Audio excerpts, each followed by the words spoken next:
Have you ever felt that the world around you is a bit too imperfect? That there's something missing, something truer hiding beneath the surface? If you have, you're not alone. More than 2,000 years ago, a philosopher named Plato asked the same thing. Today, we explore Platonism, his answer to one of the biggest questions in philosophy: what is real? Welcome to Abstract Human, where we explore the ideas that shape our world and the worlds within us.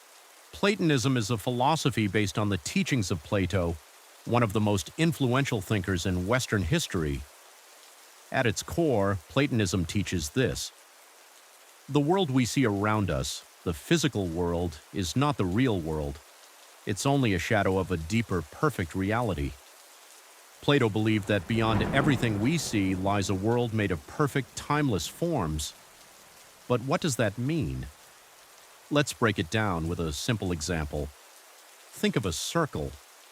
We draw circles all the time, with pens on screens or in the sand. But they're never truly perfect. One side is off, the curve is shaky, it's close, but not exact. Plato believed there is a perfect circle out there, not one you can touch, but one that exists as an idea, a form. This form is flawless, eternal. It doesn't bend or fade, it just is.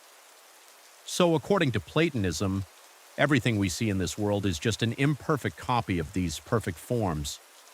A chair, just a shadow of the perfect form of a chair.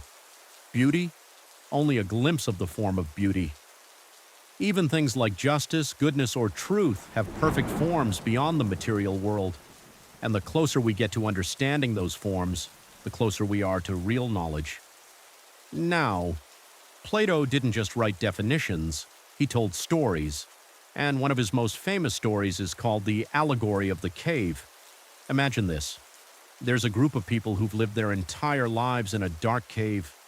They're chained in place, facing a wall. They can't turn their heads. They've never seen anything else. Behind them is a fire, and between the fire and the prisoners, others walk by, holding up objects, statues, tools, shapes. The fire casts shadows of these objects onto the wall. That's all the prisoners have ever seen, shadows on a wall. To them, those shadows are reality. A horse, just its shadow. A tree, just its outline on the cave wall. Now imagine one prisoner escapes. At first, it's painful. The light hurts his eyes. He's confused, disoriented. But slowly, he turns and sees the fire, then the objects. Then he climbs out of the cave, and for the first time, he sees the real world, the sky, the trees, the sun. He realizes everything he believed inside the cave was just a shadow. Now imagine he goes back to free the others, but they don't believe him. They laugh, or worse, they get angry. To them, the wall is truth, and he sounds mad. Plato says, we are the prisoners in the cave. What we see around us, colors, objects, events, are shadows of a deeper reality. And philosophy is the journey out of the cave. Let's return to this idea of forms. Plato believed that every object in the material world is trying to imitate a form. Take a tree, for instance. No two trees are the same. Different shapes, different leaves, different heights. But they're all still trees, right? That's because they all participate in the form of a tree. That form is not physical. It doesn't grow or die. It's the ideal tree, pure, eternal, unchanged. Now take that to abstract things. Justice. Courtrooms may fail to be fair, but the perfect idea of justice exists beyond them. Love. Our relationships are flawed, but the form of love remains constant. Beauty. Tastes vary, but the form of beauty doesn't depend on trends. According to Platonism, our goal in life is to seek out those forms, to look past appearances, and strive toward the truth that lives beyond them. Here's a real-life way to think about it. Imagine you're building a house. Before you touch a single brick, you need a blueprint. That blueprint is clean, exact. designed with intention. Now, when the house is finally built, things may go wrong. The walls may crack, the doors might squeak, the paint may peel. But the blueprint, it's still perfect, still unchanging.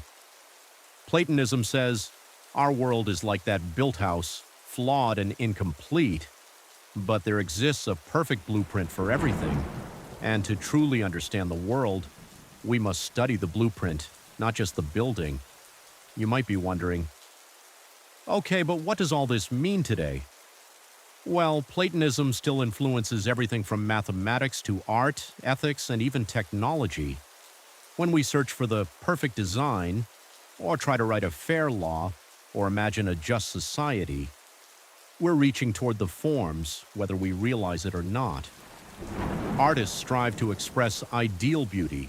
Scientists chase universal laws. Philosophers debate the nature of truth. Even when we say things like, that doesn't feel right, or this isn't true justice, we're comparing our experience to an invisible standard we feel but can't quite see. That standard is a form, and that feeling is Platonism, whispering through time. So the next time something seems flawed or fake, take a step back and ask yourself, is this the shadow or the truth behind it? Plato's answer is simple, yet powerful. Real truth doesn't live in things, it lives in ideas. Thanks for joining this journey into the world of Platonism, and welcome to Abstract Human, where we explore the thoughts that shaped humanity and may just reshape you.